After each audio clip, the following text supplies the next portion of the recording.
हम एक छोटी सी मुहिम चला रहे हैं। ये कैसे आई मेरे दिमाग में दोस्तों? क्या था एसलीपीएस?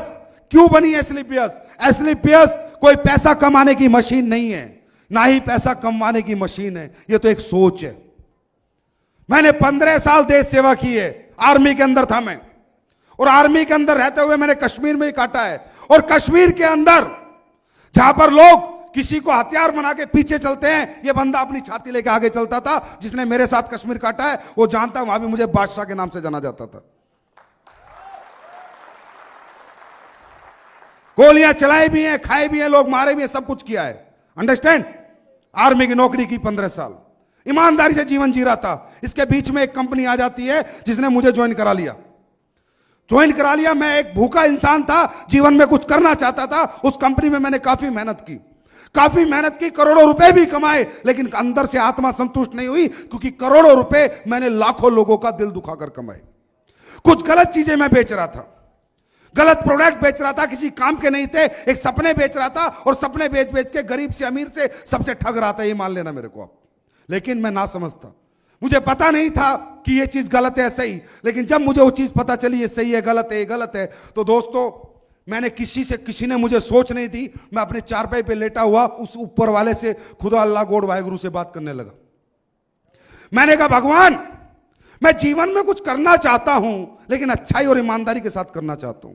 मुझे पता है पैसा कमाने के लिए बेचना तो पड़ेगा कुछ ना कुछ, लेकिन मैं ऐसी चीज बेचना चाहता हूं, मैं 2 रुपया भी कमा लूं और 2 करोड़ लोगों की दुआ भी कमा लूं। मुझे कोई ऐसा काम बता, मैं कुछ ऐसा करना चाहता हूं। मुझे नहीं पता था दोस्तों, मुझे नहीं पता था क्या आयुर्वेद है, कैसे बेचना है, प्रोडक्ट कहां बनते हैं, कैसे बनवाते हैं, क्या कुछ नहीं पता था।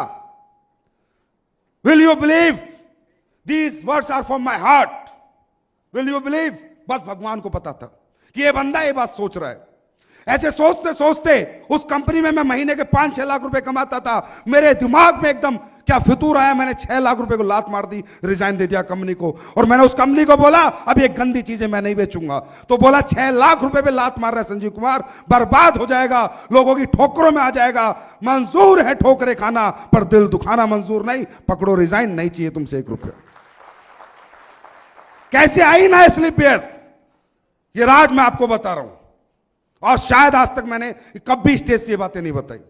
लेकिन मेरा कुछ माहौल देखकर हिंदुस्तान का मुझे कुछ हो रहा है।